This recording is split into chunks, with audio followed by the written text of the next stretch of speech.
ನಮಸ್ಕಾರ ವೀಕ್ಷಕರೇ, ಗವಿ ಗರ್ಜನೆಗೆ ಸ್ವಾಗತ. ನಾನು ಇವತ್ತು ಒಂದು ವಿಶೇಷ ಸುದ್ದಿಯನ್ನು ನಿಮ್ಮ ಮುಂದೆ ತಂದಿದ್ದೀನಿ. ಇಂದು ಆಗಸ್ಟ್ 12. ಏನಪ್ಪ ಇವತ್ತಿನ ದಿನ? ವಿಶ್ವ ಆನೆಗಳ ದಿನಾಚರಣೆ ಇವತ್ತು ಆಚರಣೆ ಮಾಡ್ತಾ ಇದ್ದಾರೆ. ಇದೊಂದು ವಿಶೇಷವಾದಂತಹ ದಿನ. ಏನಪ್ಪ ಆನೆಗಳ ದಿನಾಚರಣೆಯ ಇದು ಯಾವಾಗಲಿಂದ ಪ್ರಾರಂಭ ಆಯಿತು, ಯಾರು ಪ್ರಾರಂಭ ಮಾಡಿದ್ರು ಎನ್ನೋದ್ರ ಬಗ್ಗೆ ನಿಮ್ಮ ಜೊತೆ ಹಂಚ್ಕೊಳ್ಳೋದು ನನ್ನ ಅಭಿಪ್ರಾಯ. ಆಗಸ್ಟ್ 12ನೇ ತಾರೀಕು 2012ನೇ ಇಸ್ವಿಯಲ್ಲಿ ಆನೆಗಳ ದಿನಾಚರಣೆಯನ್ನು ಪ್ರಥಮ ಬಾರಿಗೆ ಆಚರಣೆ ಮಾಡಲಾಯಿತು. ಆನೆಗಳ ದಿನಾಚರಣೆಯನ್ನು ಆಚರಣೆ ಮಾಡೋದಕ್ಕೆ ಮೂಲ ಕಾರಣ ಕೆನಡಾ ದೇಶದ ಚಲನಚಿತ್ರ ನಿರ್ಮಾಪಕರಾದಂಥ ಪೆಟ್ರಿಸಿಯಾ ಜಿಮ್ ಮೈಕೆಲ್ ಕ್ಲಾರ್ಕ್ ಎನ್ನುವಂಥವರು ಥೈಲ್ಯಾಂಡ್ ದೇಶದ ಸಿವಪೋರ್ ದರ್ದಾರ ಆನಂದ ಎಂಬುವಂತಹ ಒಬ್ಬ ವನ್ಯಜೀವಿ ಪ್ರೇಮಿ ಚರ್ಚಿಸಿ ಆಗಸ್ಟ್ 12ನೇ ತಾರೀಕನ್ನ ವಿಶ್ವ ಆನೆಗಳ ದಿನಾಚರಣೆ ಎಂದು ಘೋಷಣೆ ಮಾಡ್ತಾರೆ. ಯಾಕಪ್ಪ ಆಗಸ್ಟ್ 12ನೇ ತಾರೀಕು 2012ನೇ ಇಸ್ವಿಯಲ್ಲಿ ಯಾಕೆ ಮಾಡಿದ್ರು?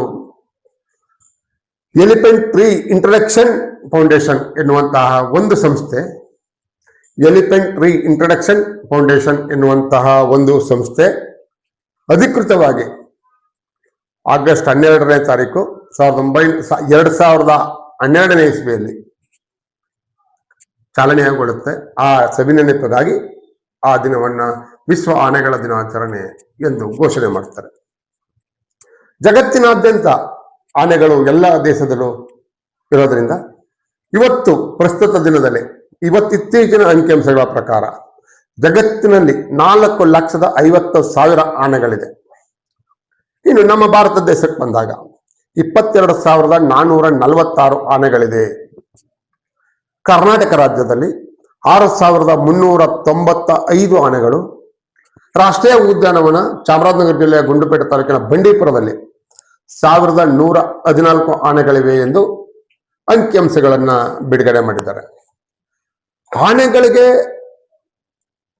ಇಷ್ಟೆಲ್ಲ ಯಾಕೆ ಬೆಂಬಲಿಸೋದು ಅಥವಾ ಆನೆಗಳ ಬಗ್ಗೆ ಇಷ್ಟೆಲ್ಲ ಯಾಕೆ ಚರ್ಚೆ ಮಾಡೋದು ಅಂತಂದ್ರೆ, ವೇದಗಳು, ಪುರಾಣಗಳು, ನಮ್ಮ ಇಡೀ ಸಂಸ್ಕೃತಿ, ನಮ್ಮ ಭಾರತೀಯ ಸಂಸ್ಕೃತಿ, ರಾಜ ಮಹಾರಾಜರುಗಳು ಎಲ್ಲರೂ ಸಹ ಆನೆಗಳಿಗೆ ವಿಶೇಷ ಸ್ಥಾನಮಾನವನ್ನು ನೀಡಿದ್ದಾರೆ. ಆನೆಗಳು ಒಂದು ಸಂದರ್ಭದಲ್ಲಿ ಆನೆಗಳು ಆ ರಾಜ್ಯದ ದೇವರಾಗಿ, ಯಾವುದಾದ್ರೂ ಒಂದು ರಾಜ್ಯದ ಸೈನಿಕರಾಗಿ ಕೆಲಸ ಮಾಡಿದ್ರೆ ಅನ್ನೋದ್ರ ಬಗ್ಗೆ ಸಾಕಷ್ಟು ಇತಿಹಾಸಗಳು, ಪುರಾಣಗಳು ಕಥೆ ಹೇಳ್ತವೆ. ಹಾಗಾಗಿ ಆನೆಗಳನ್ನ ಸಂರಕ್ಷಿಸೋದು ಅಥವಾ ಆನೆಗಳನ್ನ ಅಭಿವೃದ್ಧಿ ಮಾಡೋದಲ್ಲ, ಅದು ತುಂಬಾ ಅವಶ್ಯಕತೆ ಇದೆ ಪ್ರಸ್ತುತ ಪರಿಸ್ಥಿತಿಯಲ್ಲಿ.